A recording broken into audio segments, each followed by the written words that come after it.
And we're back with our guest, Dr. Amanda Peters. Welcome to the show, Doctor. Hi, Harlow. It's fantastic to be here on Smashy TV.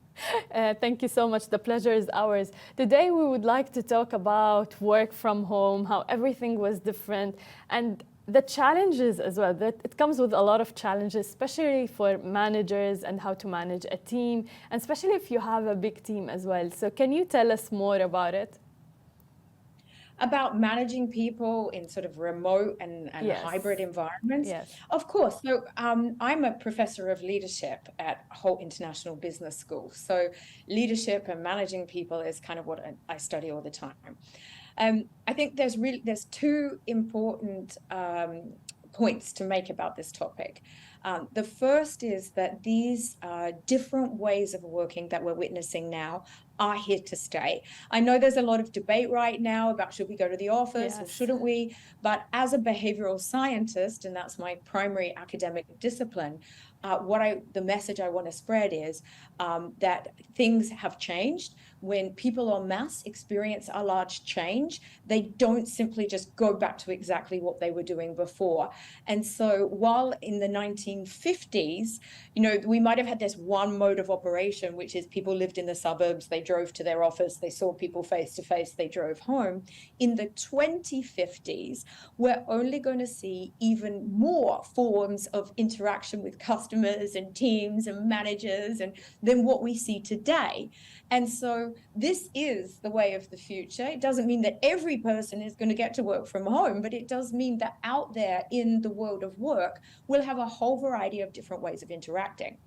And strong people, of course, will always be looking for the conditions that suit them best, because your strong employees, the best people in the marketplace, they have options. So that's point number one. I think that's really important to establish. Human behavior has changed. And when people experience something that benefits them en masse, they don't tend to just revert to what they've done previously. But the second important point about this is that, therefore, if you are aiming to be a leader for now and for the future, that means that you need to add new tools into your toolkit. And that's what the work that I do at the business school and in my research is all about, is how you can improve your current skill set so that you can work with people effectively, with them effectively, irrespective of the medium you're using. And so leadership, like managing people, is just making sure they deliver the things that they need to deliver, do this task. But managing people is actually leading people is actually giving them a sense of direction and a sense of belonging and a sense that they know why they're doing what they're doing. And we can connect with people in those important and emotionally enriching ways, even when we're online or remote or hybrid. It's just that you need a different set of skills to do that. If you simply treat a meeting online as exactly the same as if it's a meeting in a room, then you're making a mistake. Does that make sense, Hala? 100%. I agree with you. But however, can you give us like some tips and tricks for leaders, especially because leadership, it can be challenging even in real life and in the physical world. So think about remotely and having a big team that you need to lead remotely. So what can a leader like do or have as skills while managing a team remotely? Okay, so one of the most important aspects of being an effective leader and having people not just do the things you tell them to do, but contribute as much as they're able to contribute willingly and happily because they're enjoying it, is having this sense of affiliation with your employees. And actually this, according to my model of working with influence, the 9 principles of influence and persuasion, is principle number 3. And it's called affiliation. And what it means is that sense that people have that you're all on the same side. Now, you can't create that by just saying, oh yeah, we're on the same team, you work for me, we're part of the same group.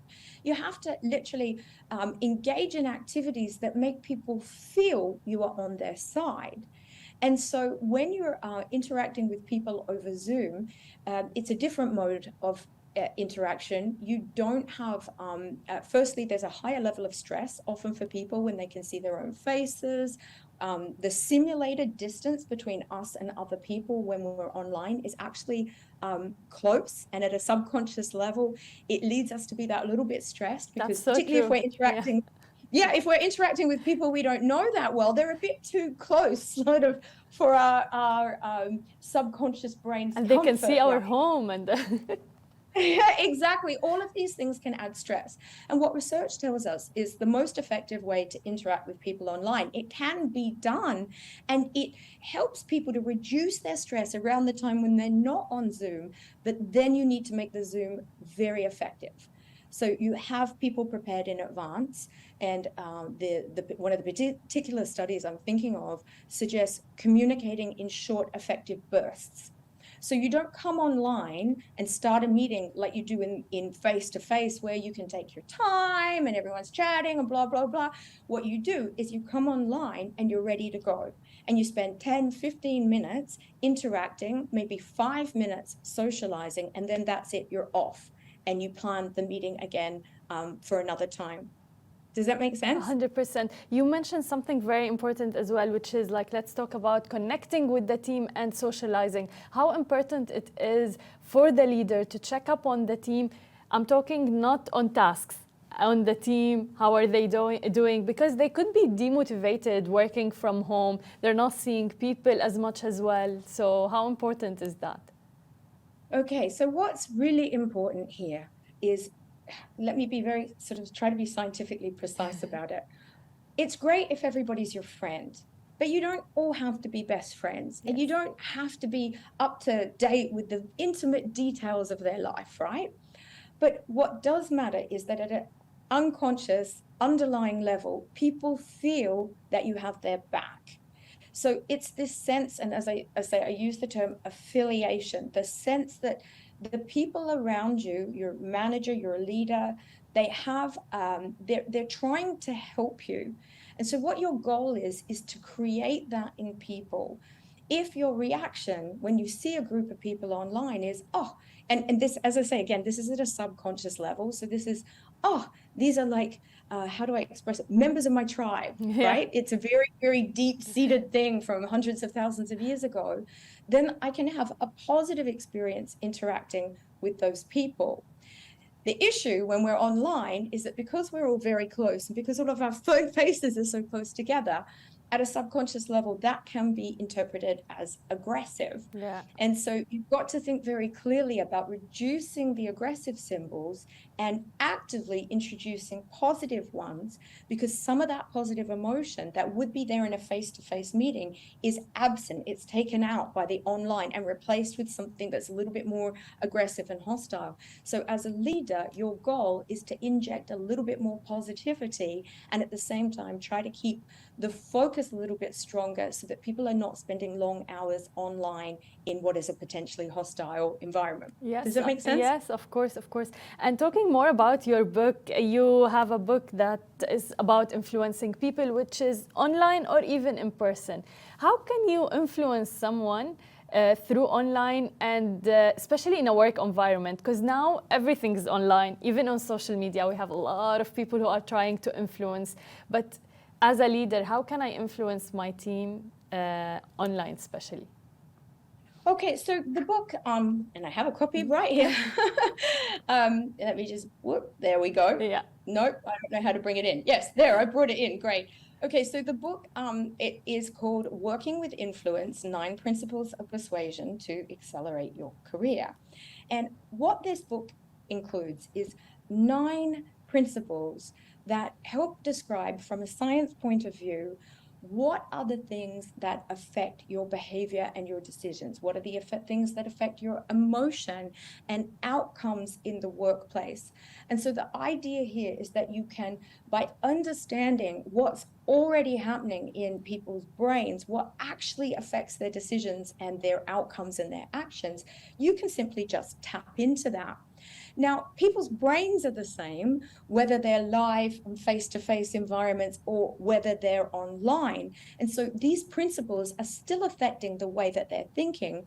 What will differ between whether you're meeting face-to-face or you're meeting online is exactly how you act on the principles. And the best analogy I can think of for understanding these sort of scientific principles is that if you're learning to drive a car, and your driving instructor teaches you how to drive the car forward and drive the car back, reverse and overtake and park, those principles remain the same pretty much irrespective of what car you're driving.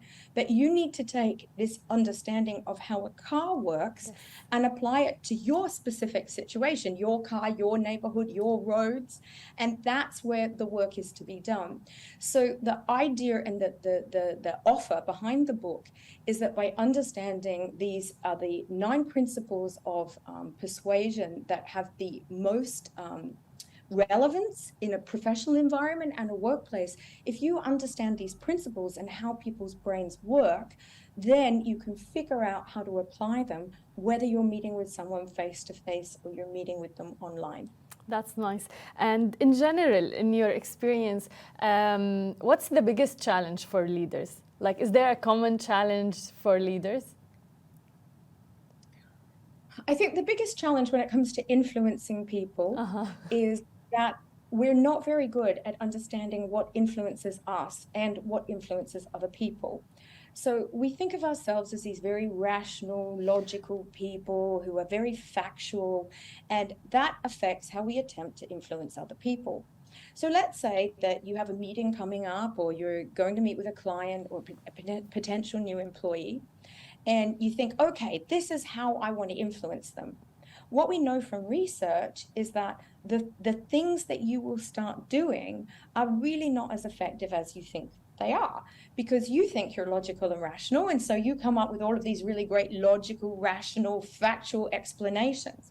What we know from science is that the more you try to convince somebody, the less likely they are to be convinced, because their brain is aware that you're trying to convince them and they're listening to all your reasons, and people are not influenced by logical, factual reasons unless there's an emotional reason in the first place that makes them want to do the thing that you're asking them to do.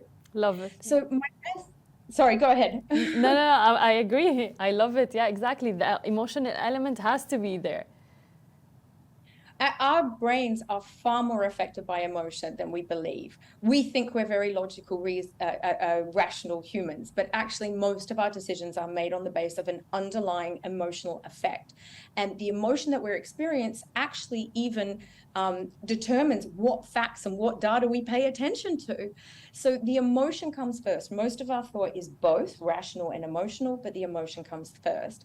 And I think the most important thing as a leader attempting to influence people is to understand that how you make people feel is such an important aspect of the effect that you're having on them.